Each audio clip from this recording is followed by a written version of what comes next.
Ladies and gentlemen, welcome to the debut grand opening of Mad Villain Bistro Bed and Breakfast Bar Grill. The point of looter shooters is to use guns to beat bosses and other enemies, to then get better guns and weapons and armors and abilities, to then beat harder, more difficult bosses and enemies. It's a cycle that is very, very prevalent in looter shooters. Borderlands 3 has two aspects that flow into that same logic. It has a lot of really, really good content. It has a lot of guns. It has apparently billions of guns in the game. Come on, for Christ's sake. It also has a very, very long end game within the series that a lot of players buy into as more content is released for the game. But let's go into content first before we look at the end game.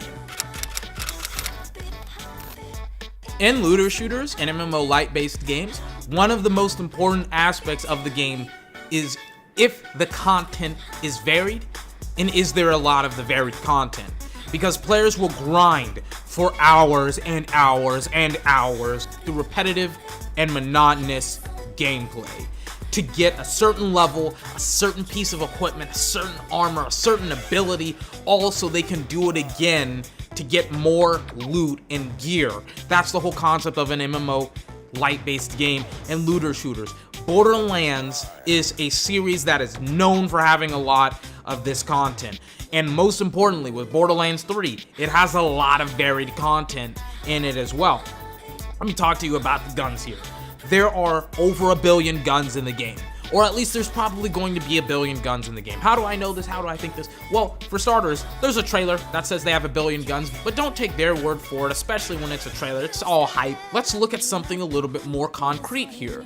So each gun, or at least a lot of guns within the game, they have an alternate fire that changes the way that the gun works, either significantly from an AR to a grenade launcher or an AR to a chain gun. There's different functions for each gun.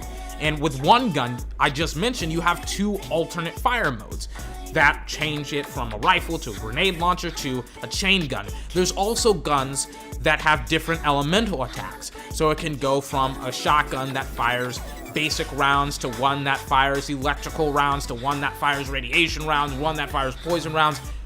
Those alternate fire modes can change the way that a gun functions. And this isn't even mentioning the countless amount of guns that are going to be introduced in DLC, that may be introduced in raids, that can just be added into the game at any point in time just because Gearbox feels like it. And then when we're talking about content, not just guns, but content, you also have to look at the way that Gearbox uses their Vault Hunter abilities to help with the flow of combat. If you have a specific Vault Hunter within the game, they play a specific way. The Vault Hunter Zane can throw out a clone that he can use as a decoy, but he can also use that clone as a teleportation pad. But then he also has a drone that he can use, and then there's one character that can throw out kind of a spiritual version of herself and damage enemies that way. There's a lot of different ways to play the game via the guns and the abilities, but also you gotta look at the maps.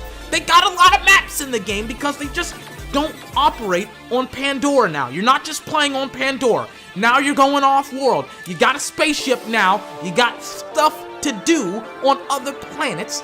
This game has a lot of content in it if you're a fan of looter shooters.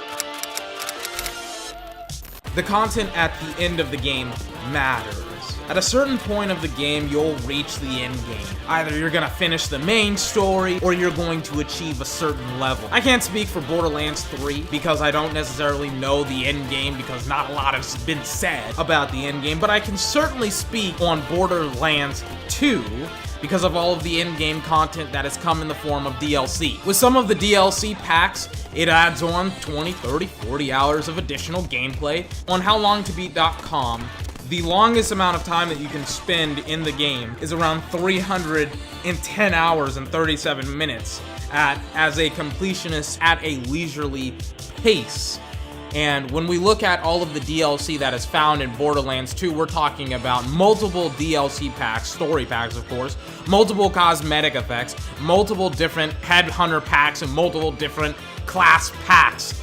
But with Borderlands 3, you're probably going to get some of that. You're probably going to get some story DLC. You're probably going to get some headhunter packs. You're probably going to get some class packs. You're also going to have raids as in-game content as well. But when it comes to Borderlands 3, you're probably also going to receive some free DLC as well. My point with the end game, especially with Borderlands 3, a game that we really don't know a lot about the end game, is that the end game right now has a lot of possibilities to go in a lot of different areas and a lot of different places. It's really only up to Gearbox and not necessarily me to determine what they want to do with the end game and how necessarily they're going to keep players coming back for more when it comes to the end game, and also continue to reward those players for playing the game for hundreds of hours after they've beaten the mainline story.